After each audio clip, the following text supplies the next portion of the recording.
निकाल लागलाय. महाराष्ट्र विरोधात आपण उमेदवारी करत होते आणि जिल्ह्यातला पहिला आपल्या आपण जे निवडून आले आहेत, काय सांगतो? निश्चितपणाने सर्व शहादेकर मतदार बंधू भगिनींचे मी मनापासून आभार व्यक्त करतो.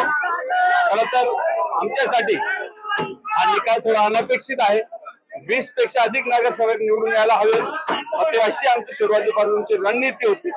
परंतु मतदारांनी काही फरकाने आमचे नगरसेवकांना मागे ठेवलं.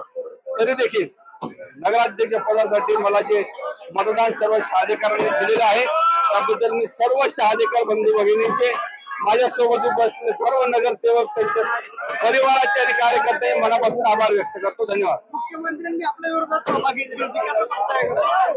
खरं तर संपूर्ण भारतीय जनता पक्षाने ही निवडणूक अतिशय प्रतिष्ठेची केली होती. स्वतः मुख्यमंत्री साहेब इथं आले, गिरीश भाऊ महाजन 2 वेळा आले. संपूर्ण भारतीय जनता पक्षाची मशिनरी एकीकडे असताना देखील शहादेकरांनी जो आमच्यावर विश्वास टाकलेला आहे त्याच्यासाठी निश्चितपणे त्यांच्या ज्या आशीर्वाद आम्हाला मिळाला आहे त्याला आम्ही बांधील राहू आणि जास्तीत जास्त शहाद्याचे काम करण्यासाठी आम्ही प्रतिबद्ध राहू. धन्यवाद.